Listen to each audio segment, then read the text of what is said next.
Hello everyone and welcome back to my channel. ये story का part 23 है। अगर आपने पहले के पार्ट्स नहीं देखे तो जल्दी से देख लीजिए, लिंक आपको नीचे डिस्क्रिप्शन बॉक्स में मिल जाएगा। और अगर आपको ये वीडियो अच्छी लगी तो प्लीज़ वीडियो को लाइक करके चैनल को सब्सक्राइब कर देना। तो चलिए शुरू करते हैं। पार्ट 23 की स्टार्टिंग में नुओ सुन के घर आती है, बट तब सुन घर नहीं थी। तो दादी कहती है वॉक पे चलने के लिए। वॉक करते हुए नुओ कहती है मेरी मॉम मेरे खिलाफ है और आप आपकी बेटी के खिलाफ हो। दादी कहती है यही तो फैमिली है। दादी कहती है अपने लाइफ के हर एक मोमेंट को जीना चाहिए, जब तुम मेरी एज की आओगी तब समझोगी। नुओ कहती है मुझे भी पता है, पर फ्यूचर की टेंशन तो सबको होती है और मेरी मॉम तो हमेशा फ्यूचर के लिए तैयार रहती है। अब इधर नुओ की मॉम और डैड को दिखाते हैं, जहाँ रेनजुन बहुत परेशान था। सुन उससे कहती है अब कुछ नहीं हो सकता, नुओ और पेंग का ब्रेकअप हो ही जाएगा, इसलिए हम पेंग के पैसे उसे लौटा देंगे। ये सुन रेनजुन घबरा जाता है और ऐसा करने से मना करता है। वो कहता है हम इसे तब लौटाएंगे जब हम इससे अच्छे पैसे कमाएंगे।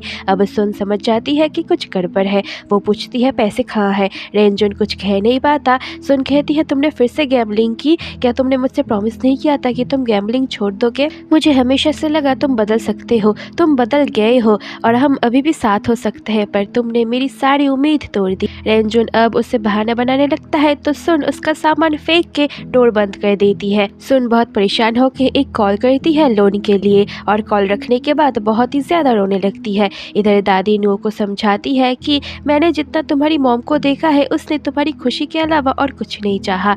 नुओ अब थोड़ा सैड हो जाती है तो दादी पूछती है क्या जाओ के साथ कुछ गड़बड़ है? नुओ कहती है नहीं, मैं बहुत ही ज्यादा खुश हूँ। दादी कहती है तुम्हारी मॉम ने जाओ के खिलाफ कुछ नहीं कहा। इस दुनिया में पेरेंट्स बनना आसान नहीं है, अपने बच्चों के लिए एक अच्छी जिंदगी लाना बहुत मुश्किल है। तुम अपनी मॉम की एक ही बेटी हो, इसलिए तुम्हें भी उनको समझना चाहिए। नुओ भी हाँ कहती है। इस तरफ हॉस्पिटल में बॉस जाओ को कहती है अगर तुम परेशान हो तो घर जा सकते हो, पर जाओ कहता है नहीं मैं ठीक हूँ। इधर पेंग यांग से जाओ की हालत पूछता है। यांग कहता है वो तो अच्छा है। पेंग कहता है सुना है उसका टाइम ठीक नहीं चल रहा, तुम्हें उसका ख्याल रखना चाहिए। ये कह के वो चला जाता है। यांग अब जाओ को कॉल करके पूछता है क्या तुम्हारा और नुओ का ब्रेकअप हो गया? जाओ हैरान होता है। यांग कहता है मुझे पेंग ने बताया, उसे देख के लग रहा था उसे तुम दोनों के बारे में सब कुछ पता है।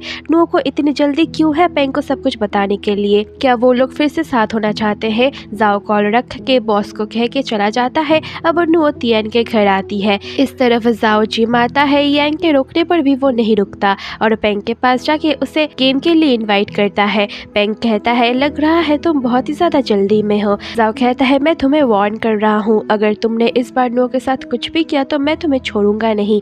तुम्हें लगता है तुम नुओ से फिर पैचअप कर पाओगे? पेंग कहता है किसने कहा मैं नुओ से फिर से पैचअप करना चाहता हूँ, मेरा टारगेट तो तुम हो। इधर तियान नुओ से कहती है जब मैं और जाओ प्यार करने लगे थे तब मेरी मॉम ने इस रिलेशन को एक्सेप्ट नहीं किया था, पर फिर भी मैं उससे और प्यार करने लगी। पर उसके साथ बहुत टाइम तक रहने पे मुझे पता चला मैं और भी ज्यादा अच्छी लाइफ डिजर्व करती हूँ जो वो मुझे कभी नहीं दे सकता, इसलिए मैंने ये सब किया। नुओ अब तियान को उस रात की सारी बातें बताती है तो तियान कहती है उसे गलत मत समझो, जब उसकी मॉम उसे छोड़ के चली गई तब किन शीतो की एज की थी, सारी जिम्मेदारी जाओ पे आ गई। उसके बाद मैं भी उसे छोड़ के चली गई तो वो बस डरता है। इधर पेंग जाओ को कहता है अगर नुओ मेरे पास वापस आए तो मैं उसे एक्सेप्ट कर लूंगा। मैं नुओ को बहुत टाइम से जानता हूँ, वो ऐसी लड़की नहीं है जो तुम्हारे सस्ते प्यार के साथ जिए, उसे तुम सेटिस्फाई नहीं कर सकते। जाओ कहता है मैंने तुम्हें पहले भी कहा था अगर तुम मेरी फैमिली को टारगेट करोगे तो मैं तुम्हें नहीं छोड़ूंगा। पेंग कहता है देखते हैं तुम मेरा क्या कर सकते हो। अब दोनों फाइट के लिए तैयार होते हैं। इधर तियान कहती है मैंने सोचा था हम फिर साथ हो जाएंगे, पर वापस आने पर जब मैंने तुम्हें देखा तो मैंने इस बारे में सोचना बंद कर दिया। वो जब से तुम्हारे साथ आया है बहुत बदल गया है, साथ उसके डैड और किन भी। सिर्फ तुम ही हो जो जाओ की हेल्प कर सकती हो। यहाँ तियान नुओ को ये भी बता देती है कि पेंग मुझसे मिलने आया था और उसने मुझसे जाओ के पास्ट के बारे में भी पूछा था। नुओ हैरान हो जाती है। इस तरफ पेंग और जाओ के फाइट में जाओ अभी तक पेंग के ऊपर भारी पड़ता है। जाओ के गेम को देख के दहाओ और यांग उन्हें अलग करते हैं, पर अब पेंग गेम से हट के जाओ को एक पंच मारता है। जाओ भी उसे एक किक मारता है। उन दोनों में अब सीरियस फाइट होने ही वाला था, पर बाकी बॉयज आके उन्हें रोक देते हैं। अब रात को यांग शीरन के लिए डिनर बना के लाता है। यांग पूछता है नुओ और जाओ के बीच में चल क्या रहा है। आज जाओ और पेंग में फाइट हुआ, क्या जाओ और नुओ ब्रेकअप करना चाहते हैं? शीरन कहती है मुझे नहीं पता, पर अगर वो लोग ब्रेकअप करेंगे तो हम भी ब्रेकअप करेंगे। यांग कहता है क्यों? शीरन कहती है तुम जाओ के अच्छे दोस्त हो, और अगर वो लोग ब्रेकअप करेंगे तो मुझे तो अपने बेस्ट फ्रेंड के साथ ही रहना पड़ेगा ना, क्योंकि दोस्ती प्यार से भी ज्यादा गहरी होती है। यांग गुस्सा करने लगता है तो शीरन उसे चिढ़ाने लगती है। नेक्स्ट डे नुओ जाओ के हॉस्पिटल आता है, पर जाओ वहाँ नहीं था। बॉस नुओ को रोकती है। सीन सुन पे आती है। सुन के पास लोन आ गया था। सुन पेंग को कॉल करके आज मिलने के लिए बुलाती है तो पेंग मान जाता है। कॉल रखने के बाद सुन रोने लगती है। अब जाओ केबिन आके देखता है, वहाँ नुओ है।